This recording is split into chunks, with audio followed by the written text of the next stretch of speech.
A notícia, divulgada mundo afora, ecoou como uma bomba. 40 anos após o fim da Segunda Guerra Mundial, Joseph Mengele, o médico de Auschwitz conhecido como Anjo da Morte, um dos criminosos de guerra mais procurados do mundo, estava morto. Como provas, foram apresentadas cartas escritas pelo médico a seu único filho, Rolf Mengele, e a um funcionário da empresa da família, a fabricante de máquinas agrícolas Karl Mengele Suni, que empregava cerca de 10% da população da cidade. A família dizia que Mengele havia morrido afogado em 1979, em uma praia de Bertioga, SP, no Brasil, provavelmente por causa de um derrame, e que ele fora enterrado em um cemitério de Embu, SP, sob a identidade falsa que vinha usando, a de um amigo austríaco chamado Wolfgang Gerhard. Mas imediatamente surgiram teorias de morte forjada. E só a ciência poderia provar que Mengele, de fato, havia morrido, autenticando os restos mortais enterrados em Embu. Muitos sobreviventes do Holocausto estavam revoltados, se perguntando como era possível que Mengele conseguira escapar por tantos anos. Era importante encerrar esse capítulo, era importante saber que esse homem estava mesmo morto. O capitão da SS, Ustaffel, força paramilitar do Partido Nazista, e médico Joseph Mengele chegou ao complexo de campos de concentração e extermínio de Auschwitz em maio de 1943. Inspirado em teorias raciais nazistas, ele realizou experimentos em mais de 3.000 gêmeos que eram entregues a ele assim que chegavam ao campo. Segundo o Museu do Holocausto, nos Estados Unidos, ao contrário do que muitos supõem, Mengele não era o médico-chefe do complexo de Auschwitz. Essa distinção, diz o site do museu, pertencia ao capitão da SS, o Dr. Edward Wirtz.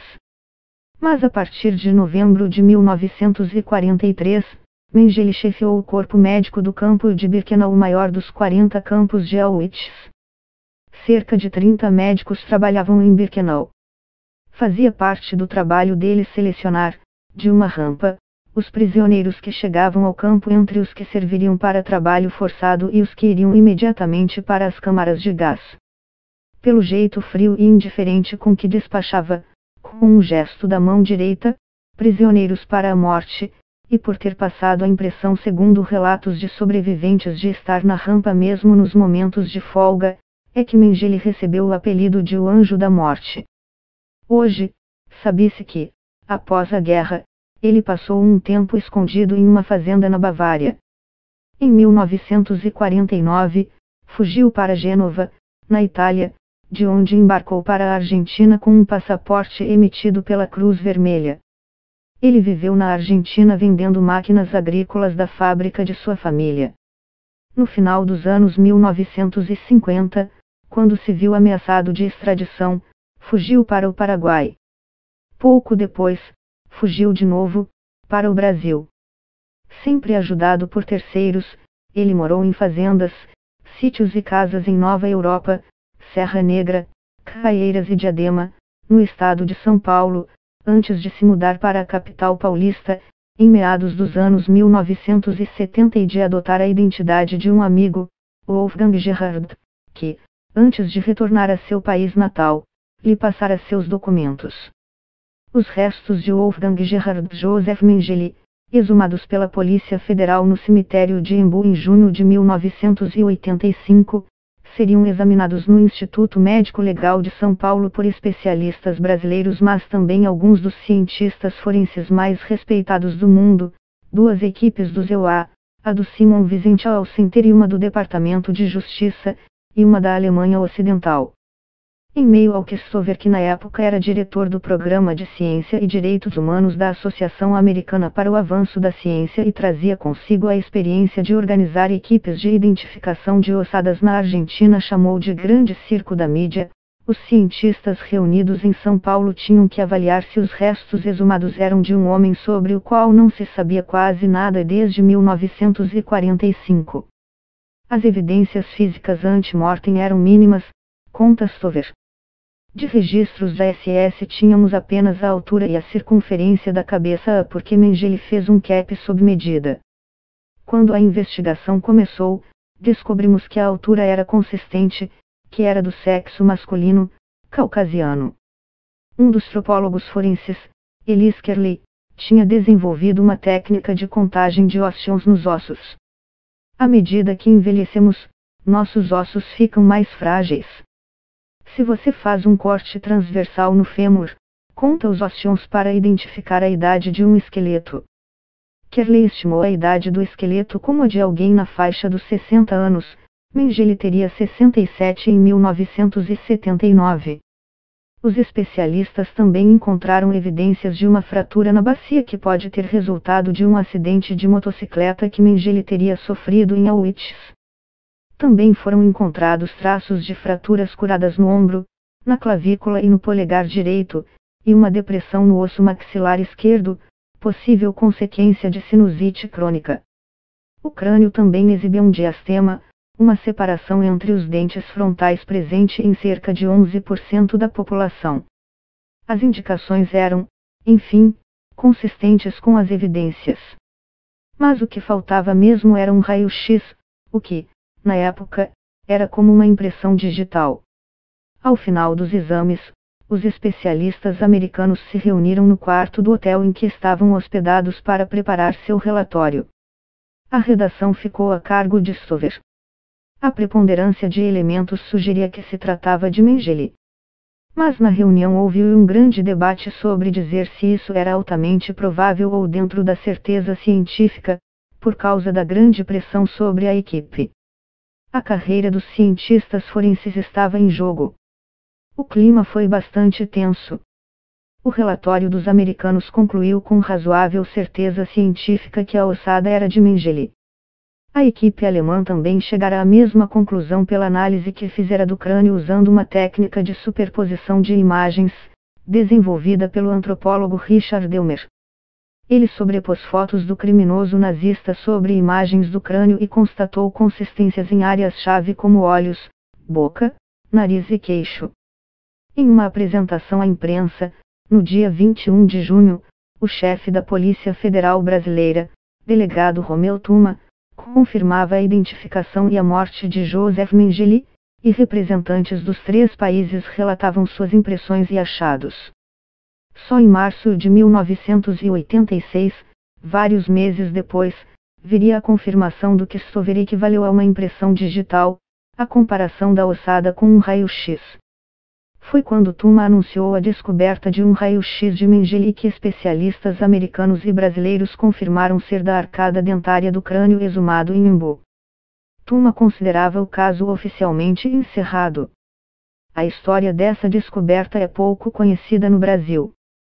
É porque ela se deve ao trabalho de detetive do então cônsul americano em São Paulo, Stephen F. Dash, descrita em jornais americanos e narrada pelo próprio Dash mais tarde para a Association for Diplomatic Studies de Training no ZEUA. Entre o material apreendido pela PF nas casas em que Mengele morou em São Paulo e arredores, havia um diário.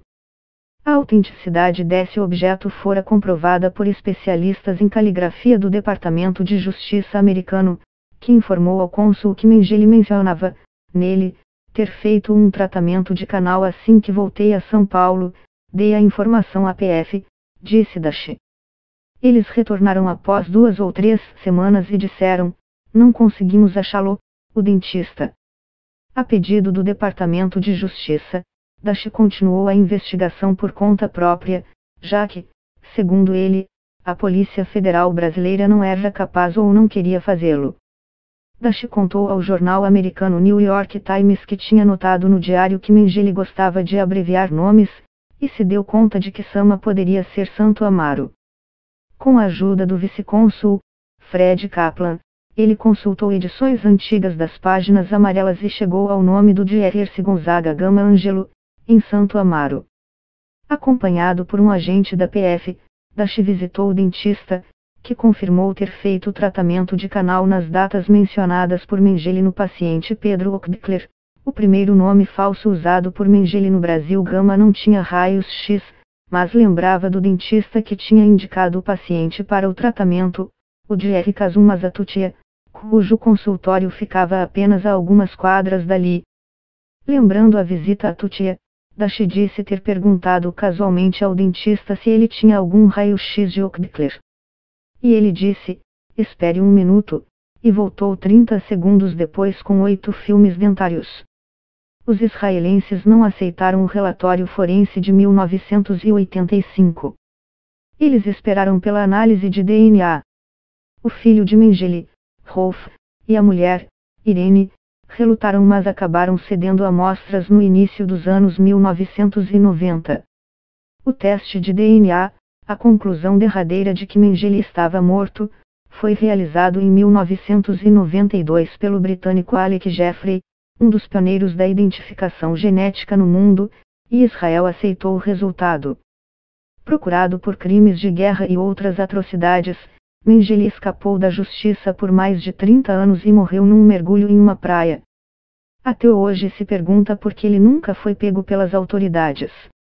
Para Stover, que depois participou de investigações internacionais de valas comuns na antiga Iugoslávia e em Ruanda, escreveu diversos livros sobre crimes de guerra e tortura e hoje dirige o Centro de Direitos Humanos da Universidade da Califórnia em Berkeley. Mengele teve ajuda, indiretamente, da crescente tensão entre árabes e israelenses no Oriente Médio. O Mossad, Serviço de Inteligência de Israel, esteve no Brasil e acredita-se que em uma ocasião chegou a falar com Mengele. Mesmo assim, nunca o pegaram. Isso porque no início dos anos 1960, o foco da inteligência em Israel se distanciou da caçada a nazistas e se voltou para os vizinhos, em particular o Egito, que estava desenvolvendo um programa de mísseis. Ele estava se escondendo nos lugares mais óbvios. Acho que Israel levou tantas críticas pela captura de Adolf Eichmann que a Argentina viu como ação ilegal que feriu sua soberania que decidiu não realizar outros sequestros do tipo. Acho que os alemães ocidentais também deviam ter suas razões para não se empenhar. Mengele estava se escondendo em lugares óbvios, se correspondendo de maneiras óbvias com pessoas óbvias e sendo ajudado por pessoas óbvias. Para mim, esse fracasso em pegá-lo é quase incompreensível.